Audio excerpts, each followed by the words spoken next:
You're listening to the Chiropractic Connection, a podcast by chiropractors for chiropractors. In this month's episode, we're going to recap our legislative accomplishments here at the Georgia Chiropractic Association. So, I won't keep you long because this is going to be a good one, as we've got Attorney Aubrey Villines and Senator Dr. Michael Doc Rhett. This episode is brought to you by myself, Dr. Jonathan Newton, and North Atlanta Spine and Pain Care, located in East Point and the Smyrna-Marietta area. As a pain management physician doing injections, I have been working closely with chiropractors for the last decade to ensure the best outcomes for our patients. Your patients will always be your patients. As a proud gold sponsor of the Georgia Chiropractic Association, we look forward to your referrals so you can be at peace knowing we're on your side. To refer a patient to North Atlanta Spine and Pain Care, please email pireferrals@gmail.com. That's pireferrals@gmail.com. Have you ever wondered what makes chiropractic? We don't always have the answers, but it never hurts to imagine. New Year chiropractors, Dr. Eric Plasker here, and welcome to the Philosophy in Action session for the GCA podcast. Really excited about 2024, building on a great year politically. 2023, getting that lien law passed. Super proud of the teams that worked on that behind the scenes. So many people that are volunteering for all of you and all of us and all of the people that we serve in our community. So give them a round of applause, will you please? Call them up, say thank you. They're doing the work. We're just going to work. They're doing the work behind the scenes. So we really appreciate all of them. And listen, there's a legislative session that's coming up for 2024. So if you are not involved supporting the PAC, please step up your game, support the PAC so that we can get more done. The budget, if the budget grows, we can get more done. So the agenda is strong. Reach out, check your emails, look for updates about all the things that are happening that you want to or need to get involved in. And then when it comes to your practice, think about what are the goals that you want to reach in 2024. Some of you had record years in 2023. I know we did in our practice. We had our new practice was up 20 some odd %. We're excited about that. The doctors that we work with in the 100-Year Lifestyle are affiliated offices who are licensing and using the 100-Year Lifestyle branding and educational model to grow their practices. Banner year growth. We had over 50 million brand impressions in our goal. Listen, we want to step that up to 100 million brand impressions, and we want the entire Georgia community, the state, under chiropractic care, not just crisis care, but lifestyle care. And think about what that means for you. I mean, if it's good enough for you, it's good enough for them, at least as an option. If you're receiving chiropractic care yourself and it's good enough for you, then you should at least, and you're doing it regularly as a part of a lifestyle, then it is good enough for your people. And every person that becomes an inactive patient in your practice is unnecessary. Listen, not everybody's going to stay with you for a lifetime. But think about how the world, how our state would be healthier if everyone prioritized the use of chiropractic care as a part of a lifestyle. I'm telling you, it would be a game changer. The kids would be healthier, the schools would be healthier, the communities would be healthier, the businesses would be healthier, people would be more focused, they would be more fulfilled, and we are seeing that every single day in our practice with the people that we work with, the sports teams that we work with, the athletes that we work with, the moms, the dads, the CEOs, the workers, the employees, the teachers, so many people that are getting so much healthier and optimizing their quality of life, living their ideal 100-year lifestyle, as we call it, because they're taking care of themselves with chiropractic as a priority. And if you think about in your practice, all those people that disappeared, if they loved you and left you, come on, let's not make that same mistake again. Step up your game. So many chiropractors spend a fortune to get people in the door, only watching them leave unnecessarily, when the reality of it is if you put 1/10 of what you spend getting people into the office, into educating them so that they stay with you for a lifetime, hang on to your hat.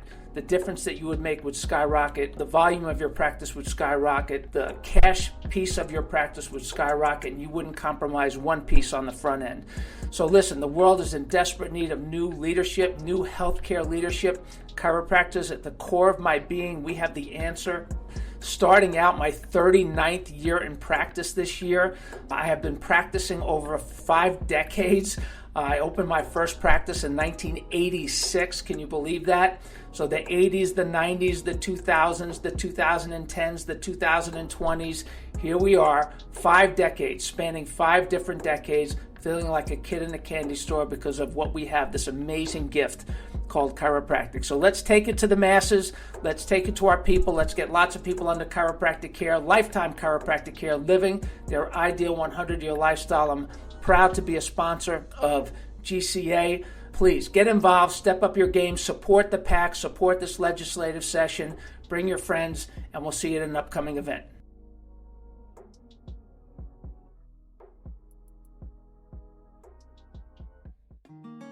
Who doesn't like a moment to shine in the spotlight? GCA is always ready to give our members a shout out. This month, we would like to recognize Senator Ed Harbison for his support for the chiropractic profession. Harbison is experienced in public relations, advertising, and broadcast journalism. Harbison served as a U.S. Marine and earned a Purple Heart.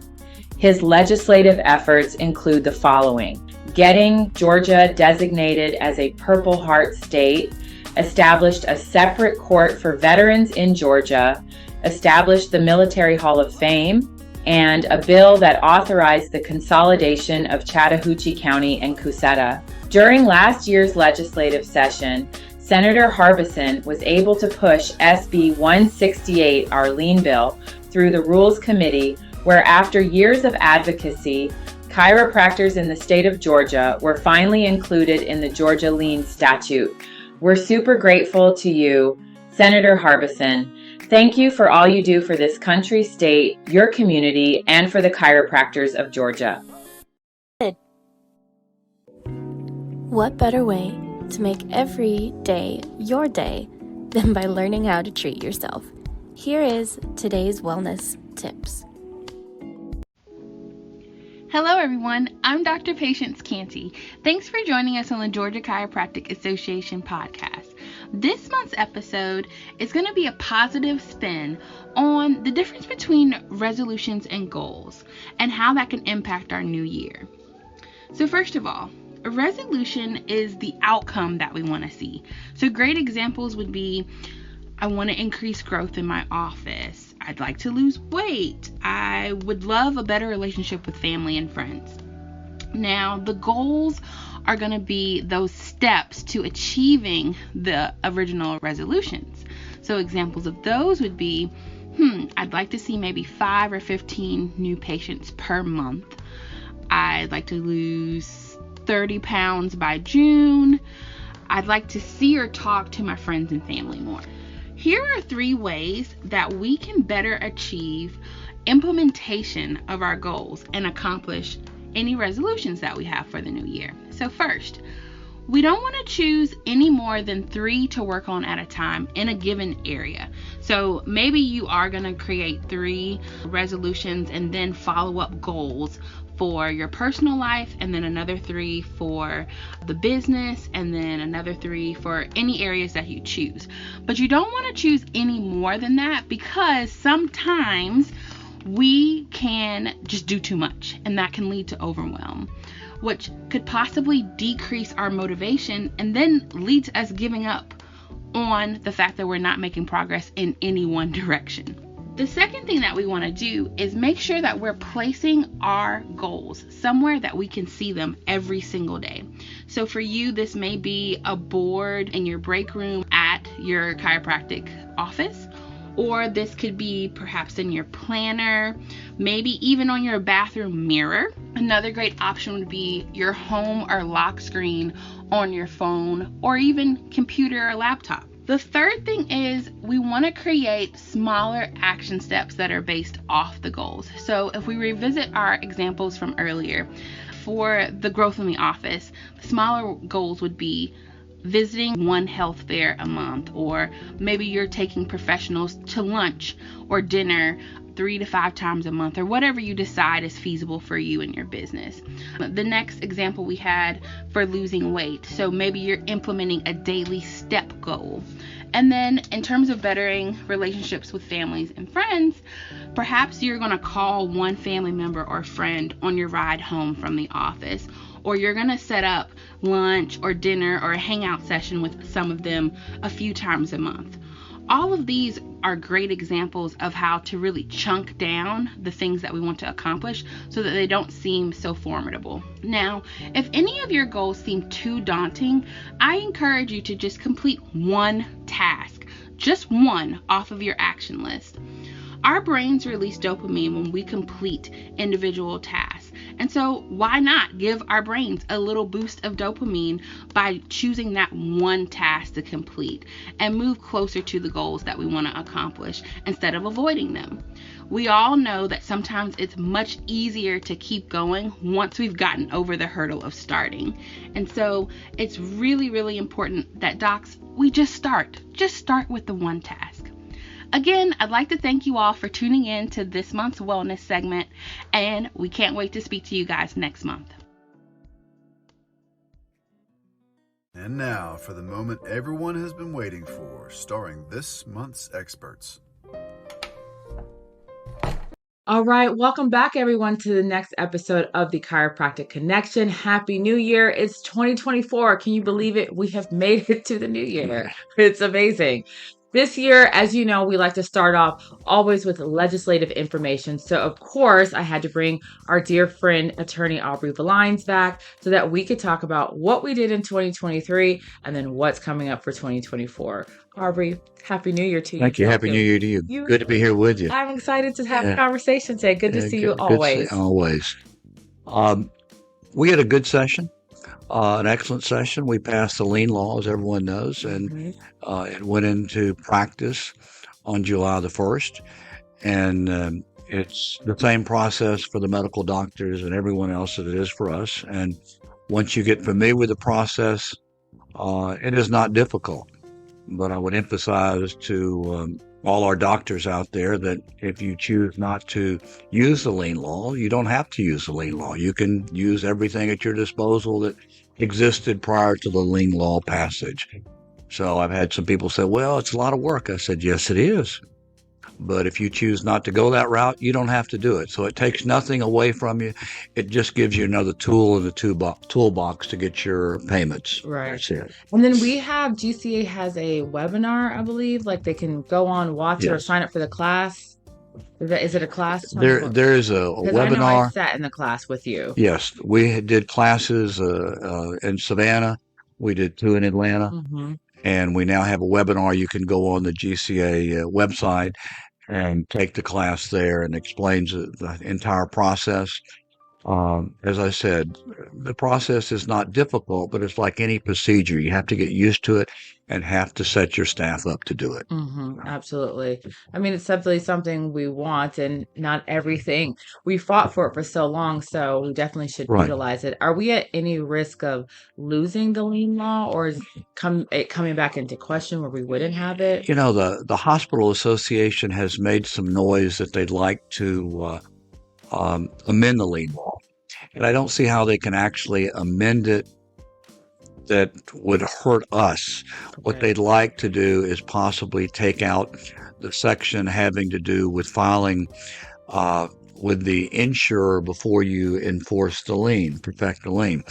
And with hospitals, that's probably more essential or more important than it is with us, because much of their payments are Medicaid. Mm-hmm. We don't do Medicaid, so it's not as difficult for us. But I think if we see any changes, they may want to address that section. It's very, very difficult to just take chiropractic out of the lien law. Right. I don't think that could happen. Procedurally, that'd be very difficult. But we've been not threatened, but implied that there may be some reopening of the lien law to make some changes. And what those changes would be, I don't know yet.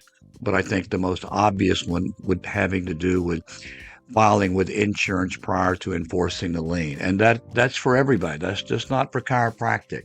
Okay. That's for medicine. That's for hospitals. That's for everyone. That's across the board equal. Okay. So I know we have Chiropractic Day at the Capitol Right. coming up. Can you tell us it's February 1st, and this episode will be dropping on the 15th of January. So plenty of time for you all to make plans to come join us at the Capitol. But can you tell us a little bit more about what we're focusing on Sure. now in 2024? We have an insurance disclosure bill, and that bill was dropped in last year by Representative Mathiak and Representative Stan Gunther, the chair of Judiciary, and Dr. Mathiak, one of our own.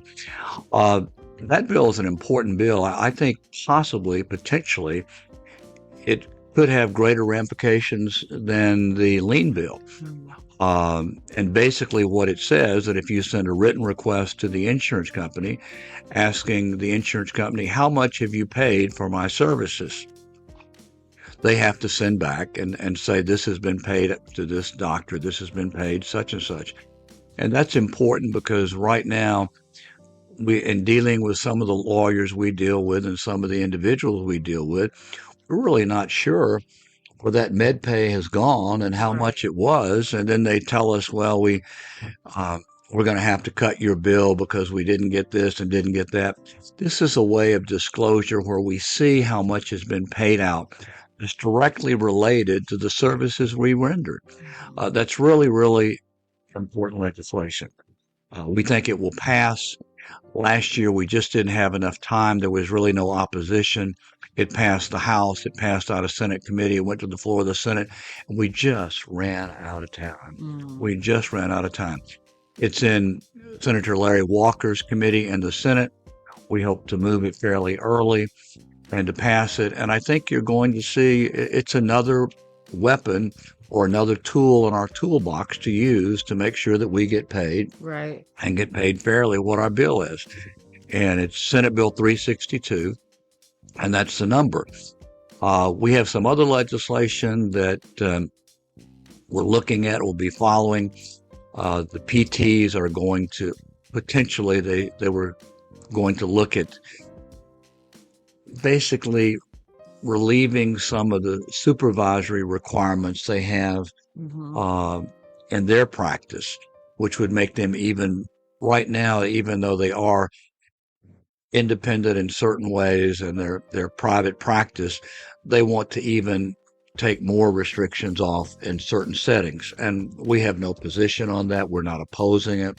Okay. We're not supporting it. We're just neutral. If they do that, that's their business. We have a very good relationship with the physical therapist. They're professionals just like us, and we hope that relationship continues to grow in a positive manner. The occupational therapists are looking at adding dry needling.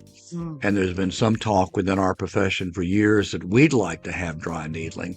So we're watching to see what the occupational therapy opposition is going to be in support and what the arguments are going to be regarding occupational therapists doing dry needling. There's some other legislation that has been on the horizon that we've been contacted by lots of people about, and that has to do with tort reform. A lot of people are concerned that we could have the same sort of tort reform that was proposed or passed in Florida, and that somehow our reimbursement rate could be tied to the Medicare schedule, which we would not like. But what I have told everyone is that we will keep our finger on the pulse of this and see where it goes and see what's happened. But until we have actual legislation, we're not going to be taking a position or a fight regarding any legislation regarding tort reform, because we just don't know what the specific language is, and without knowing what the language is, we don't know what the specific impact on our profession would be. We don't want to wade into something and then it turns out that it really doesn't impact us. But we're watching that carefully. We won't let anything slip by us that impacts our profession or impacts our reimbursement rate, and so we're watching that. That's kind of a wait and see. I'm sure we'll have other things in the session that pop up because we always do. But right now we're focused on the disclosure bill, Senate Bill 362. We're going to monitor what the physical therapists do with their legislation regarding supervision or direction. We're going to monitor what the occupational therapists do regarding dry needling. And we're going to see what tort reform packages impact our profession, and if they do impact our profession. Okay, so you've got a couple things Yes, going yes, on this yes, year. yes. That's exciting. I do remember when we were at conference, the conversation had come up about adding things in like dry needling or other modalities into our scope. And you specifically said something, I may not be quoting you correctly, but you said if we open up our scope, right, then we're at risk of having things not necessarily always added, but also taken away. Exactly. When you open up a law, you sometimes have difficulty controlling what amendments you pass. We opened up our law years ago, and they took out the right to do death certificates, just to give you an example. And not many people do death certificates, but for some that may have been important. When you open up legislation, not only can people add things or take them away, but it becomes almost an admission that you don't have the right to do it. Let me give you an example. Okay. We were looking at putting something in specifically regarding urine test and urinalysis. And I said, well, if you want to do that and put in there to make it very, very clear that we have the right to do urine tests, which is the DOT examinations, we can do that, even though we argue we already have that right. Right. But if you do it and put in legislation, it's almost an admission. We're doing this because we don't have the right. So if you drop something in and it gets rejected, then you're liable to have someone come back to you and say, well, that was an admission that you did not have the right to do that. And the legislature rejected your change. And so therefore, suddenly we're going to shut down everyone who's doing this right now. So there can be a downside to things because there are certain things that are gray areas, and there are certain things that we just think we have the right to do that others may not think. But dropping in legislation is almost an admission that you don't have that right. We've talked about dry needling. That will be left up to the board and the profession as to what they want. Another thing we've looked at is doctors treating animals. Okay.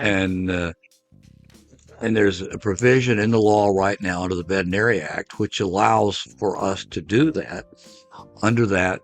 But the problem is it exists within our law that says we treat the human body. Right. It doesn't say that we treat animals. It says we treat the human body. So to clarify that, we'd have to address the section that has to do with treating the human body, because we'd have to have, except in cases of such and such regarding treatment of animals under the veterinary law, et cetera, under the supervision of veterinarians. So that's something we've looked at as well. One of the things that has been most interesting to me is that those who advertise now for treating animals, almost without exception, they're not members of the GCA. Oh. Yes, which I found interesting.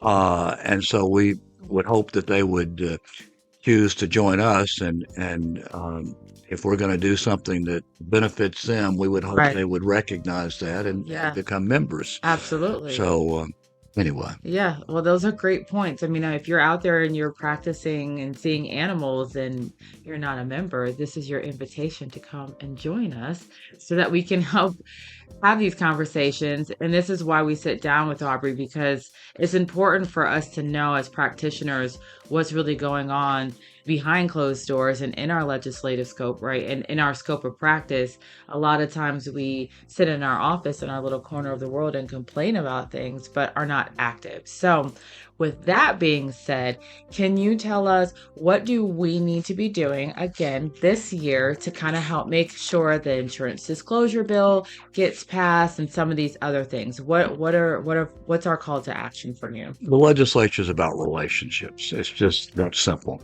You need to have a relationship with your state representative, or state senator.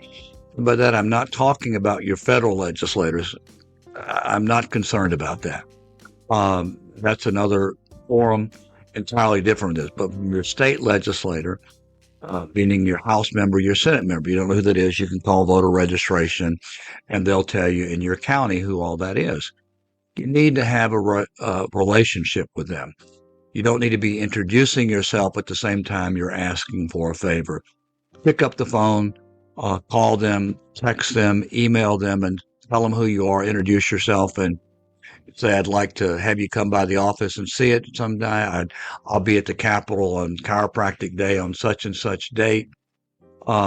Whatever it is that you can meet with them personally is best. But if you can't, at least make the contact where you've attempted to have a relationship with them, because you don't want to have a situation where the day at the Capitol you walk up and say, hi, I'm Aubrey Villines, and I need you to support our disclosure bill. You're hoping you say, hey, what are you doing down here, Aubrey? Well, I'm down here to talk about the disclosure bill. Tell me about that. Right. You already have the relationship. It's all about relationships.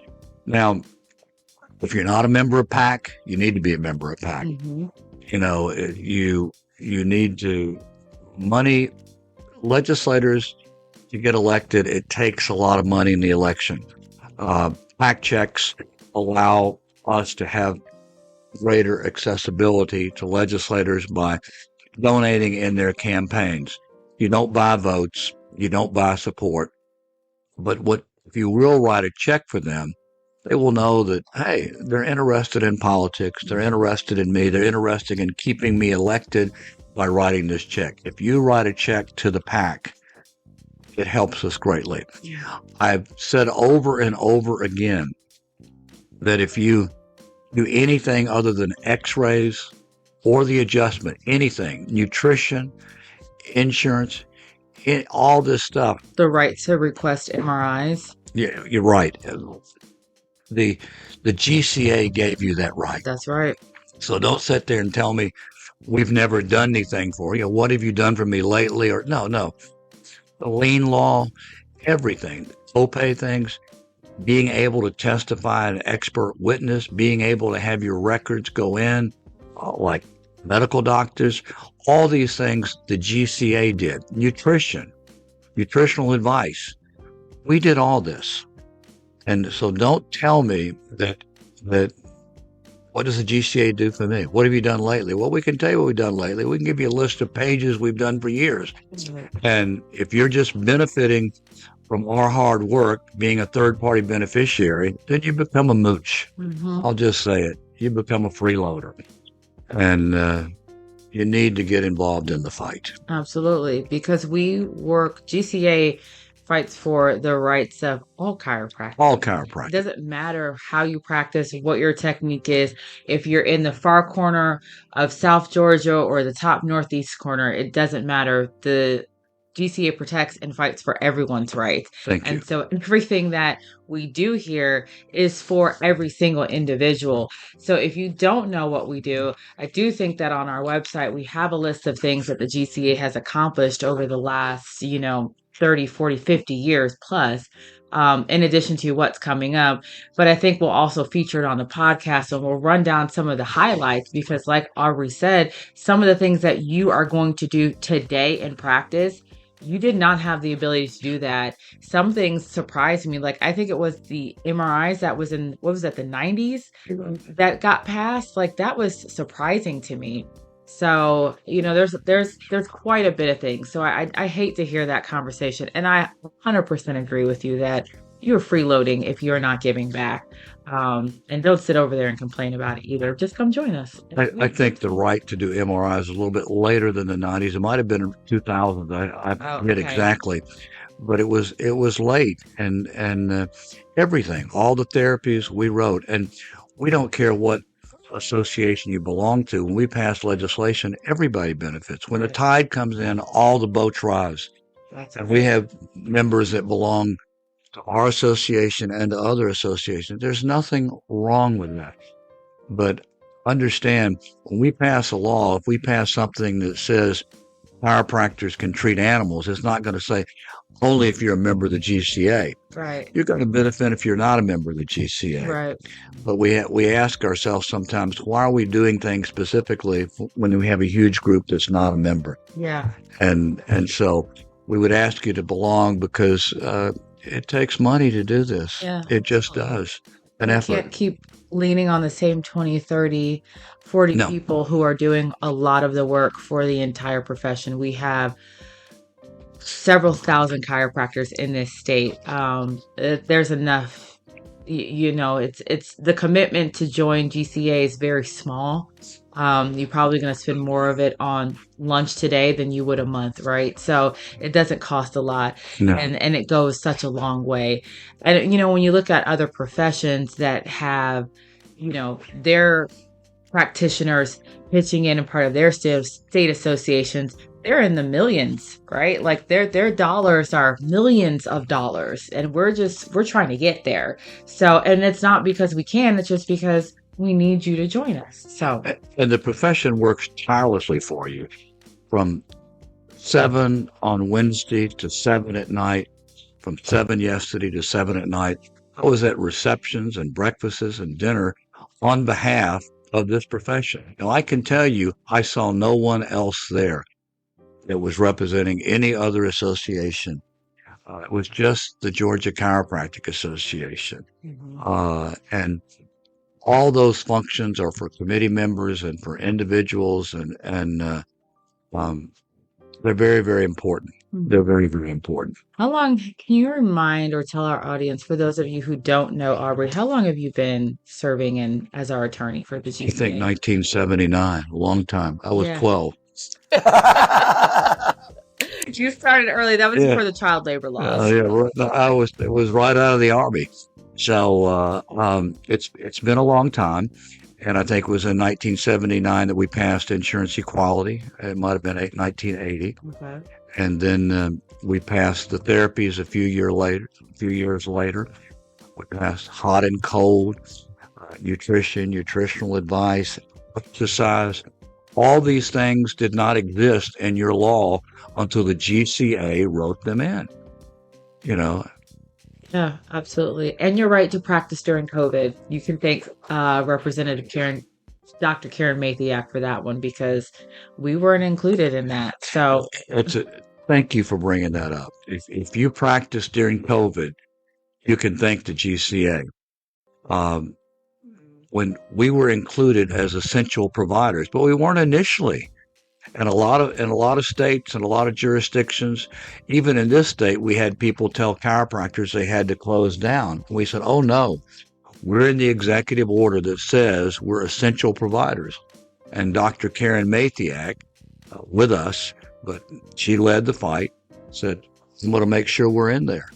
And the GCA and Dr. Mathiak went to the governor, and the governor put us in there. So if you practice during COVID, don't say, I did it just because I'm a great doctor. No, you did it because we intervened on your behalf. Because you wouldn't have had the ability to do that. So you're welcome. That's a very important point. Thank you for bringing it up. Absolutely, because people should know that. Aubrey, is there any other words of wisdom or anything else that you need us to know to get started for the new year, things that we should be thinking about, or anything you want to leave us with? Just as I said, relationship. Okay. Just as I said, relationships with the legislators and relationships within the profession. It's okay if someone doesn't practice the way you practice. Something I've never understood and don't want to understand is chiropractors seem to get bogged down in how someone practices. And I'm a lawyer. I don't care if someone does real estate law or contract law and employment law or domestic law. They're just as good a lawyer as I am. Right. What type of practice you do does not define you as a person or as a chiropractor or as a lawyer. And someone wants to practice differently, it's fine. And the house is large. Yeah. We welcome everybody. We welcome everyone, and people are welcome to practice within the legal scope of their practice, or at the very minimal level. They don't have to do everything to scope. Mm-hmm. And I would ask everybody to respect that. practice the way someone wants to practice and respect their right to do it. That's right. That's what we fought hard for. Well, thank you so much, Thank you Aubrey. so Thank you much. for joining me today. It's been a great. Always a pleasure to see you. You do a Thank great you. job. Same to you as well. All right. Thank you for tuning in. Our next interview we have coming up on this session is with Senator Rhett. So stay tuned for that and be on the lookout for our new legislative coming down the line. We'll see you at the Capitol on February 1st. Bye, everybody. Goodbye. Now, for a brief intermission. Hello, everybody out there. This is Dr. Ben McDowell coming at you live from Roswell. And I would like to say hello to all of you, fellow Georgians and fellow chiropractors. I'm here coming to you. It is currently January the 11th of 2024.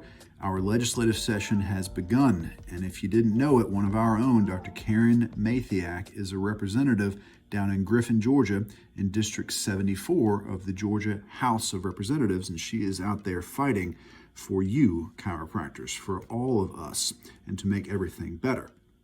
And I want to tell you some great news. In this past 111 years, we have achieved a lot of significant milestones that have reshaped healthcare in this state of Georgia.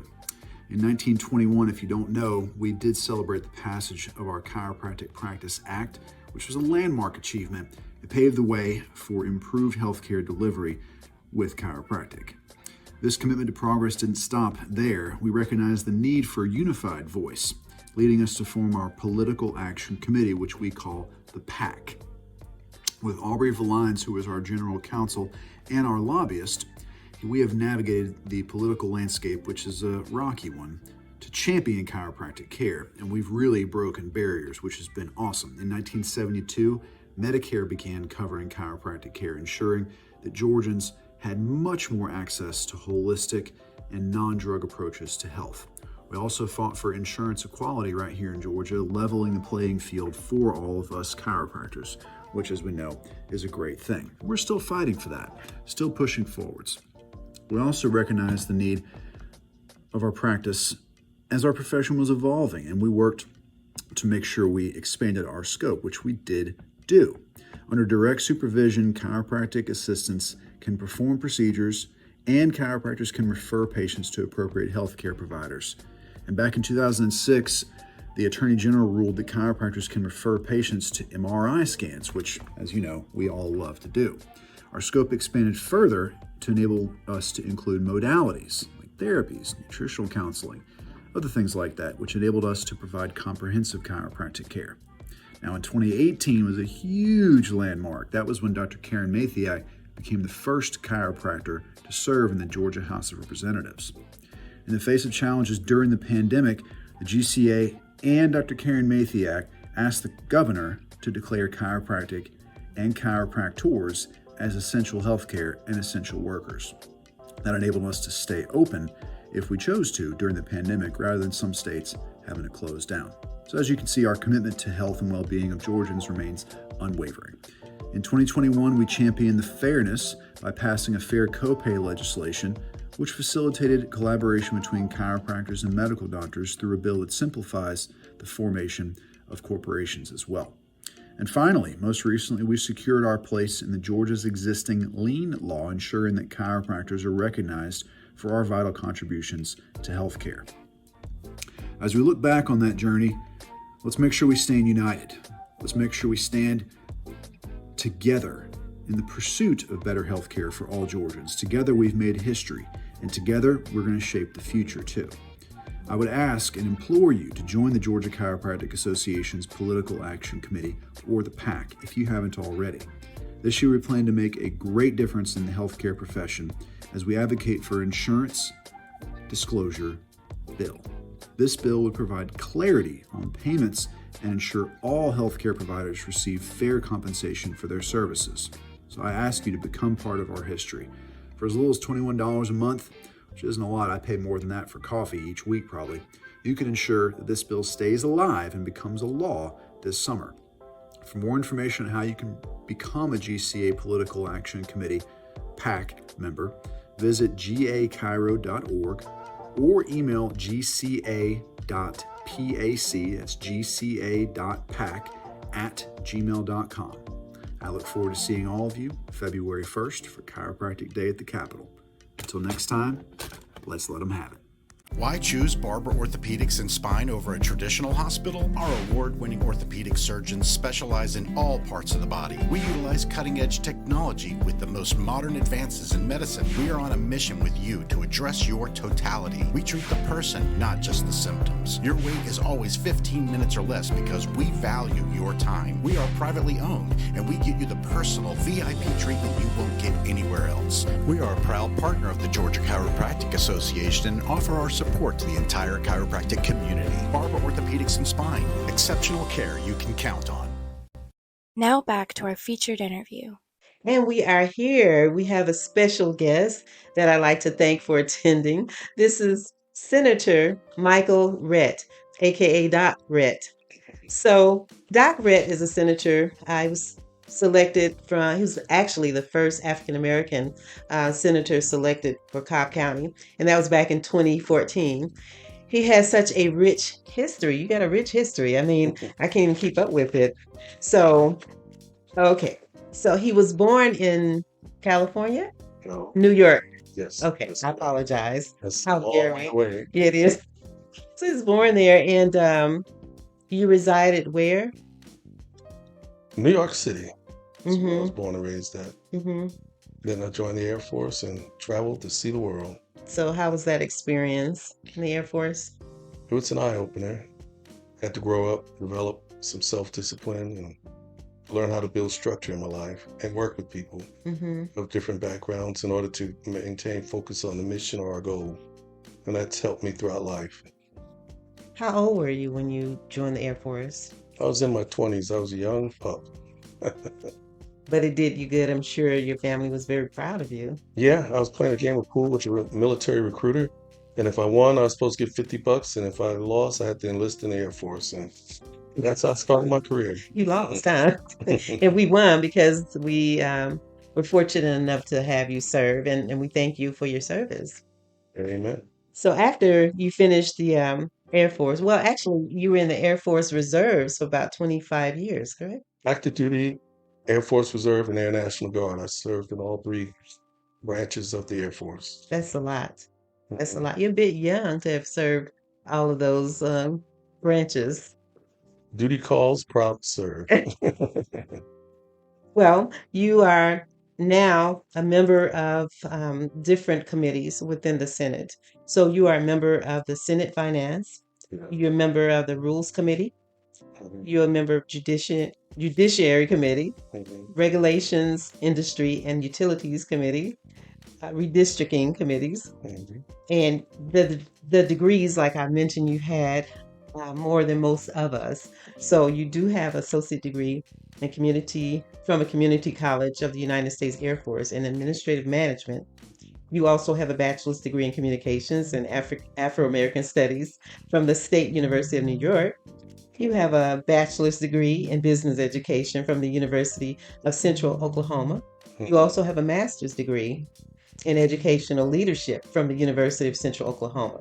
Mhm. You also have a specialist degree in educational leadership from Georgia State University, and you have a doctorate degree in educational leadership from the University of Georgia.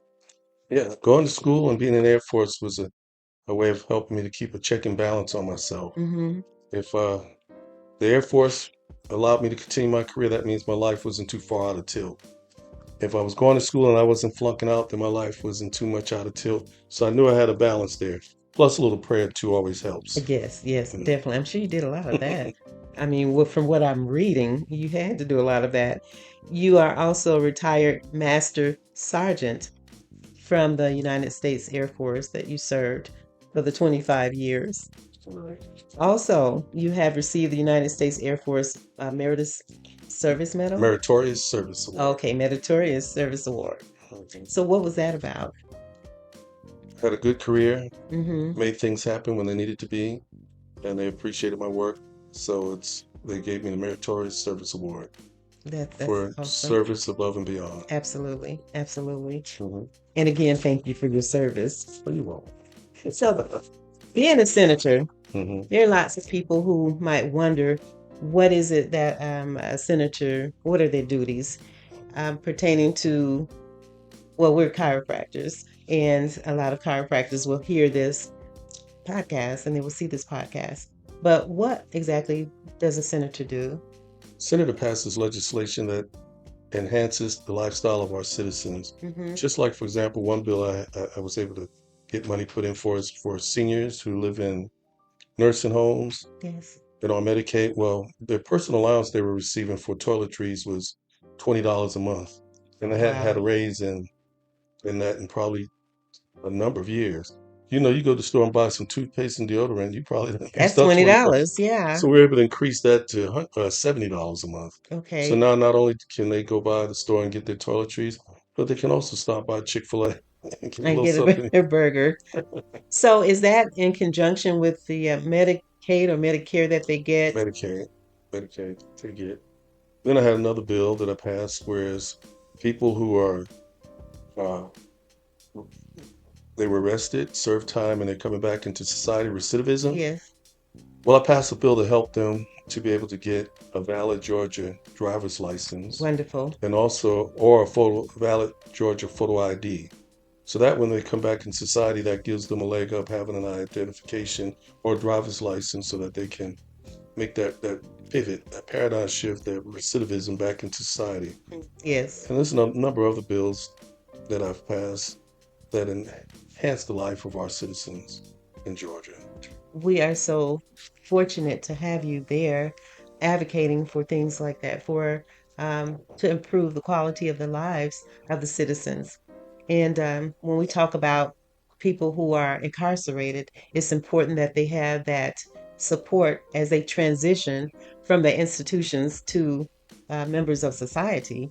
So those things are important as well. And we can definitely use more people like you. So, Senator, you are a fan of chiropractic. And yes. Do you mind telling them if you're receiving chiropractic care or?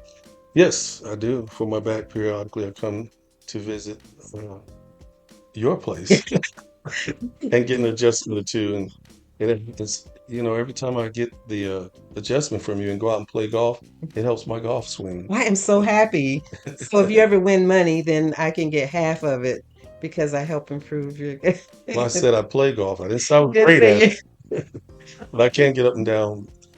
Well, I'm so happy that chiropractic helps you to function better. How long have you been receiving chiropractic care? Probably for about at least 10 years. Oh, wonderful. Because y'all, Life College did a outreach program at a church I attend, Trinity Chapel AME in Marietta. Okay. And that's where I first got introduced to the chiropractic program. From Life University. Right. And so I made it a point to come at least a couple of times a month to get the old telephone line checked. The telephone line, which is the spine. You know? And it's made a big difference in the quality of life for me. Good, good. So you highly recommend chiropractic care for other people? Oh, yes, I do it all the time. I said, you know, you got to have everything lined up in your spine there because that telephone line, the spinal cord goes through there. You don't want any interruptions. Exactly. You want your body to function to its best ability. And so as far as being a supporter of chiropractic, we have had your support for a long time, even when it has come to getting some of our bills passed, lien law, and we have another bill out there floating as far as transparency bill and other bills in the past. And how do people generate bills? How are bills generated? Do you have to be a lawyer to write a bill? Do you have to have some special skills to write a bill or even to come up with a bill? No, sometimes citizens will call and make a suggestion about a bill. Or I may come up with an idea and then I go and meet with the legislative area of the Senate where they help you put the bills together. Or if you have an idea, formulate it and write it into a bill. You know, sometimes there's a need. Just like, for example, you were here every summer about the hot car bill. Somebody leaving a child or a pet in a locked car that's hot. Yes. And then law enforcement has to come in and try and rescue them. Well, what was happening sometimes, they might have to break the window or they might scratch the paint. People were happy for the rescue, but then they want to turn around and sue the officers. Are you kidding me? So we were we came up with a bill to cover their liability and the scope in terms of the performance of their job. Okay. And somebody suggested that to me, and I said, well, I'll take a look at it. And Yeah. It turned out to make sense. Yeah, it really does, because if you're walking past and you see a baby in a car and it's locked, and you want to save that baby, well, you don't want to not do it because you're worried about breaking into somebody's car or breaking the windows, scratching the car up. Your main concern should be saving the life of the baby or the pet. Right. And so now we have a big campaign every summer, the media, television news, and reminding people do not leave anybody inside of a hot car. One example we used was an egg.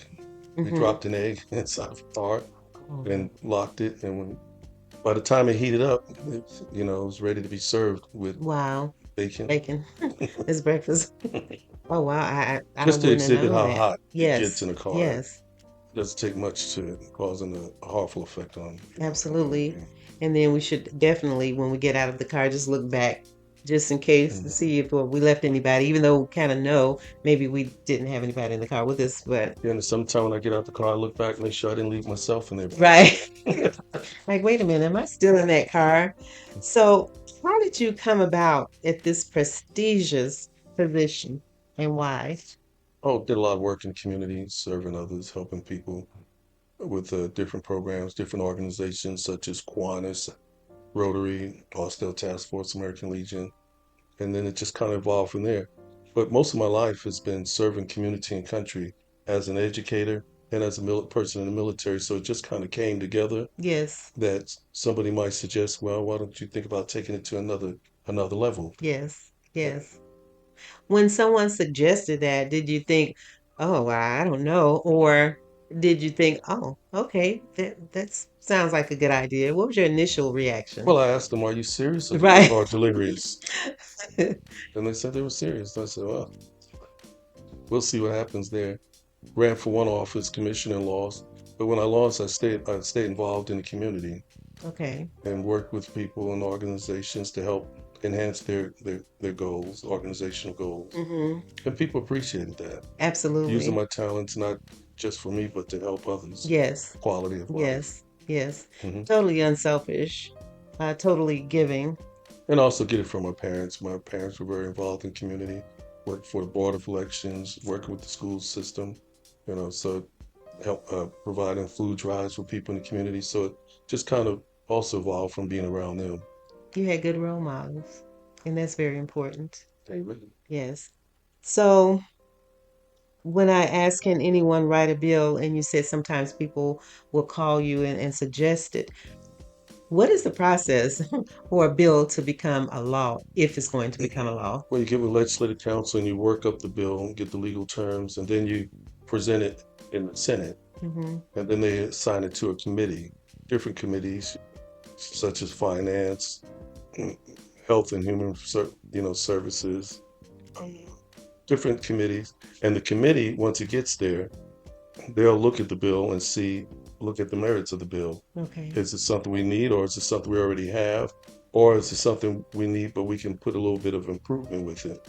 And if the committee feels it's a good bill and they've been able to look at it, decide if it needed any amendments or anything, All right. they'll take a vote.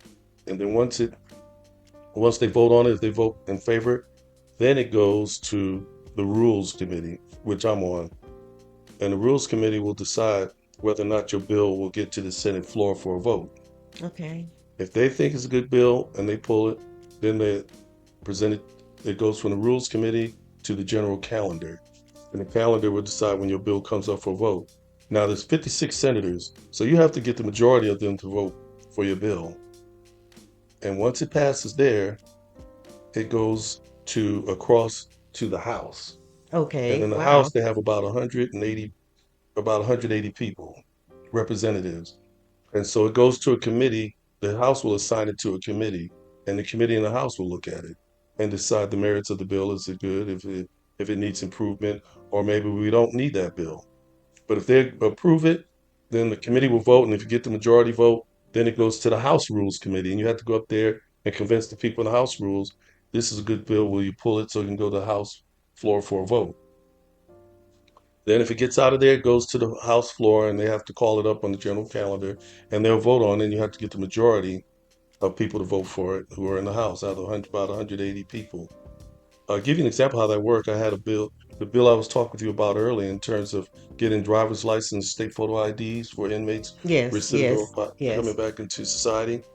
In the Senate, all 56 senators voted yes. Oh, amazing. And then, That's amazing. and in the House, all 170 House representative members who were there that day, everybody voted for it. Nobody voted against it.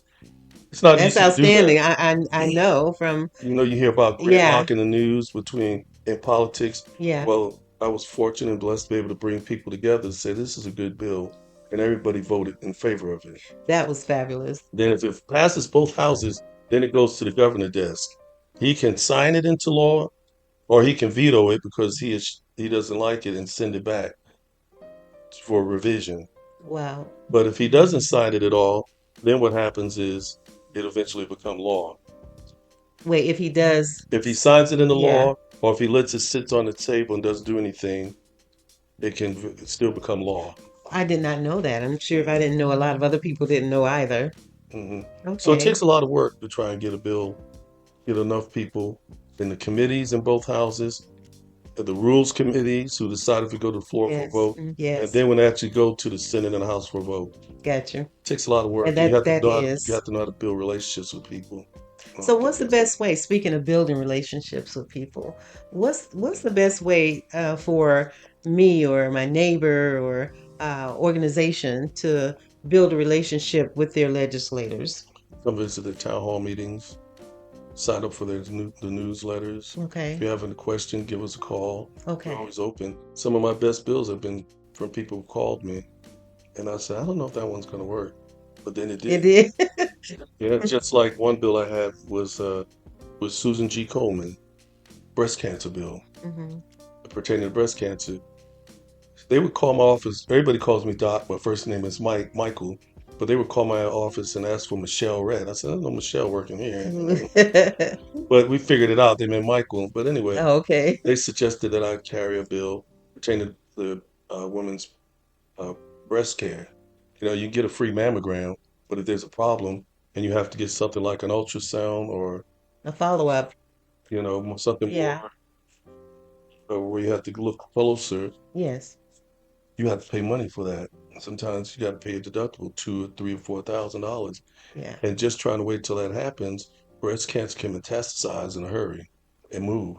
So what we did is pass a bill where that's part of your basic diagnostic, Okay. so you don't have to wait until you pay through your deductible. Okay. And they called and asked me to do that. I said, sure, you have the right person. But then we said it was important for me to be involved because breast cancer care is not only a woman's concern, it's community and family Yeah. concern. Yeah. And also men can get breast cancer as That's well. true. Yeah. That's true. Thank you for doing that.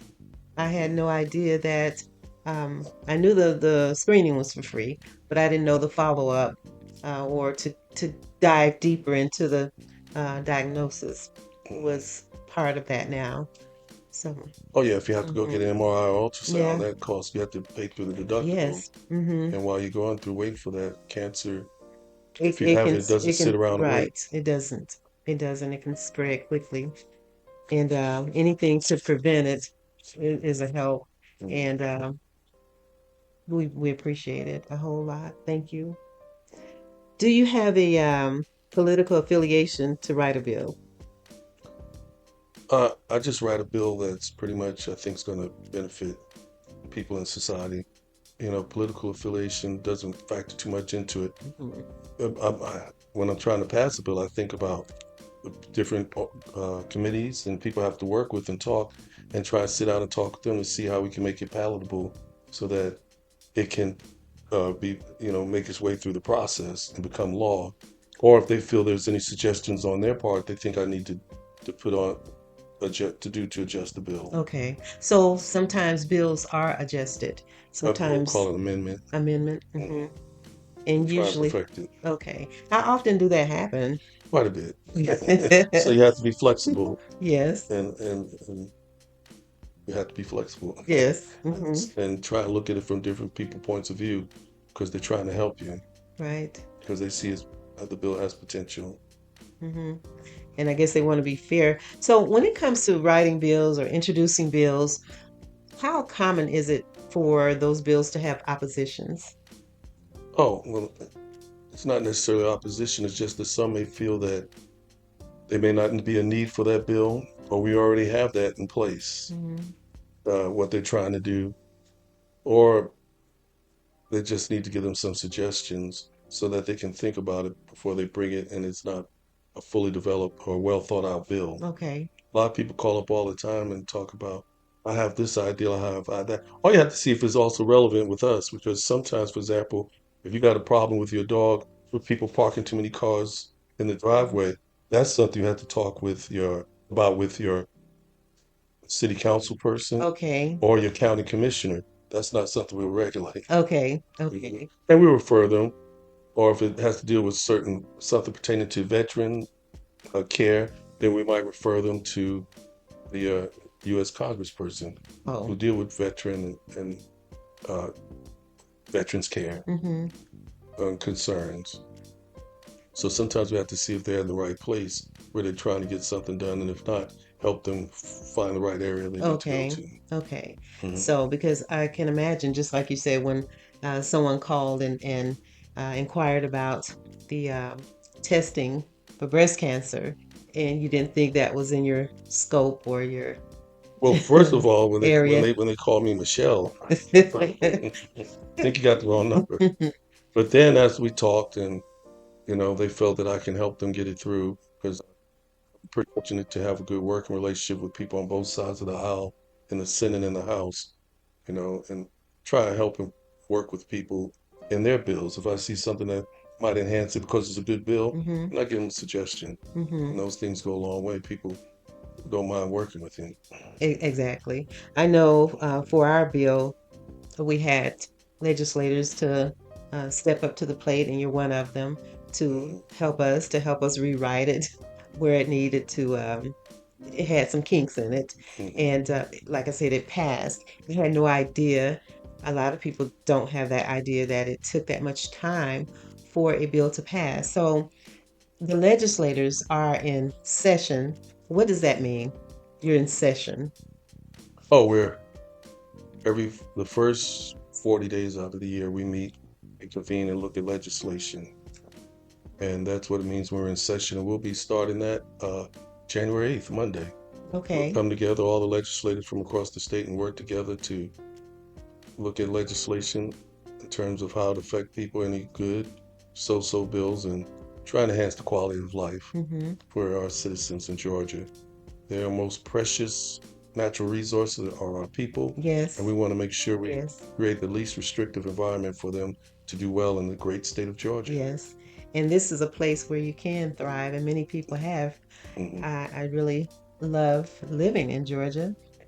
Being the president of the Georgia Chiropractic Association, I love representing the licensed chiropractors in this big state. This is a big state.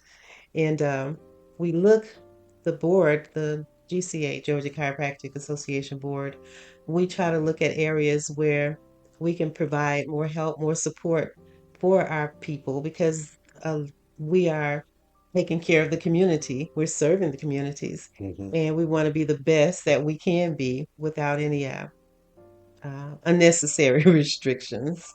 So, well, good health is important too. It is very much. And just like I remember in the Air Force when we had the first Gulf War, they called up guards and reserve, and because they didn't have good health care, we had to send them to the doctors, dentists, etc., to get their health taken care of before we can train them to go fight war. Yes. And chiropractor is a part of that quality of life, because when you have a good spine and that telephone, I call it a telephone line, the spinal cord can freely transmit information from head to toe. Right. It really does.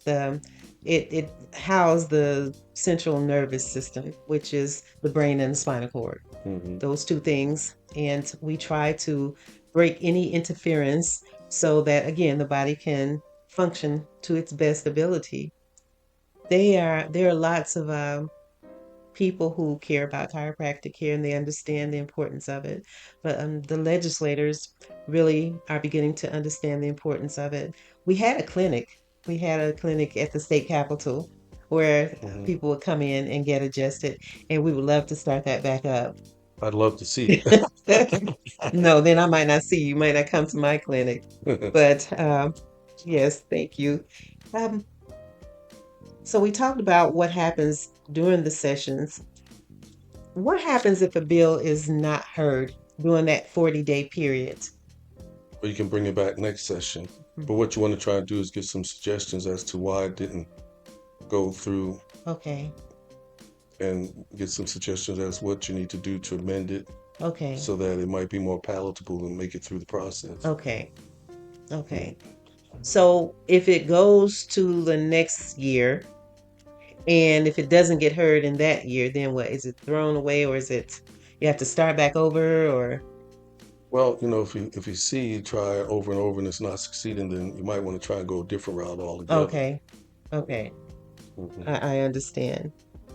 Well, I think we covered everything as it pertains to, well, not everything, but everything I can think of as it pertains to chiropractic and how you got here. Is there anything else, any other piece of advice that you can add to the public?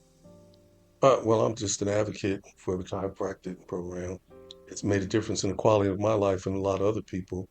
And anytime I see any legislation to support it, I'm gung-ho to try and work with it. Thank you. And otherwise than that, if anybody has a question, don't hesitate to call me. Don't forget, Senator Rhett. That's me. So H-E-T-T. How can they contact you? Is there a general phone number? Just go to the website, type in Senator Rhett, and it'll pop right up. Okay, great. You are awesome. Thank you for agreeing to do this interview. It's been an honor and a pleasure. Thank you.